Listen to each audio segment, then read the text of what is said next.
Hello again, Andy with HandyAndyHome.com. Welcome back to yet another run through here. And this particular house is over in the Johns Creek, Alpharetta area. And this is a home that was recently purchased and had an inspection done on it. And a scrappy dog next door. We got a little bit of rot in this bottom panel in the garage right here that the boys can rebuild this panel. Not the easiest repair. A little bit of rot in the left and the right casing. The cool thing I want to show you about this video, we talk about this all the time. And so here you have a window nose that this previous homeowner that had this house had this repaired probably in the last couple of years. And so this is the original nose right here, which was a custom cut piece. And you can see where it continued to rot out right through here. See how soft it is? I can put my fingers right through it. So the last time they had the painters out, probably, they got the bright idea to instead of replace the whole piece, just patch it in. So they made a horizontal cut here instead of an angle cut. We never angle cut noses. You're going to go ahead and just replace the whole nose and get it done that way. And so here, you see how soft this is right here? Look at it. Look at the indentation. So this is a new piece. You can see it's finger jointed, which we hate to use that. So on noses like this, what we actually do is the carpenters will cut. My brother usually does it.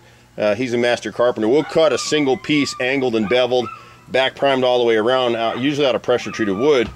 And we'll bevel it and it'll slide it into place and caulk and paint it, so it'll last forever, really. That's what we do. And so because they did it this way, now they've rotted into the sill back here.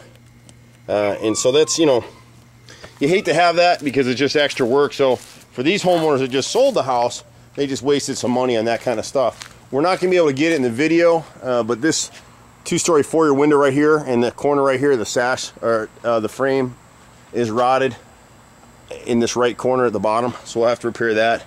This work here, again, someone did this work a couple of years ago because they didn't back prime the wood and they made a horizontal cut. See the cut right here? It's horizontal instead of angled like you see in our other videos.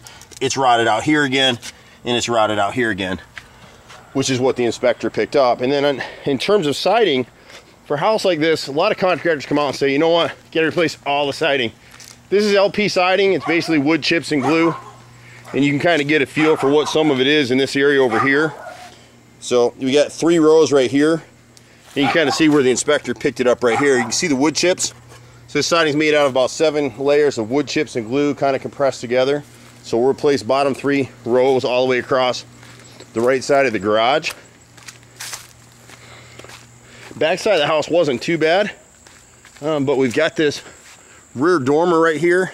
This siding, the boys can probably cut this siding back. It actually looks like it's been replaced, but it needs 1 inch of clearance between the shingles and the siding. And then back here on the side that comes over, I guess, the great room, all this lower siding needs to be replaced. It's all rotted out. The rest of the stuff is pretty good. If they'll do a good job caulking and painting this time, caulk every nail hole. This siding's just getting to the point now where it's going to start really decaying rapidly if you don't paint it the right way. So for my money, I'd hand paint it this time, spend a little more money on it, use the right material, Sherwin-Williams duration, a good elastomeric caulk, and you'll be good. You won't have to replace the siding.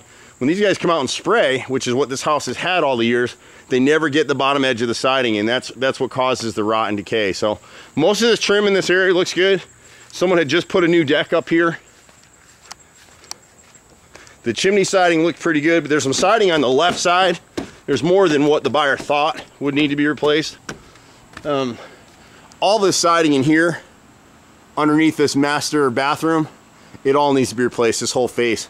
You'll see it when you come back out, but you're just looking for the change in thickness on the bottom edge of the siding. See how thick it gets as you move up, the darkness? See the variation in thickness? So all this needs to go, and then all of this siding right in here over this roof, this back roof right here.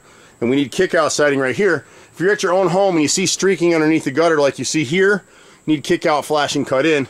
And on this one, if you zoom in, you can see the swelling of the siding. And you can see up underneath there how it's really swollen and rotting in that corner right there. See it? So that's the issue with that kind of stuff. And here, someone just rebuilt this deck, I think, before our folks bought it. We need to replace these bottom 2 rows of siding all the way around. They did put some flashing in here, but it's not going to hold up, and so it really needs to be an extra pressure treated piece would be cut, slid into the new piece of siding all the way around and beveled to shed the water away from the house. Otherwise, over time, this flashing that they installed is going to fail, and all that water is going to go right into the framing of the house, and you'll just have a big mess. So we like to do that on most of the decks that we touch. We didn't build this one. Someone else built this one. And then on the left side of the house, which is really partially what caught the inspector's eye over here, again, most of the siding can really be salvaged. There's a bunch of houses in here at this time in a life cycle where people are changing all their siding, mostly because they're being told they have to.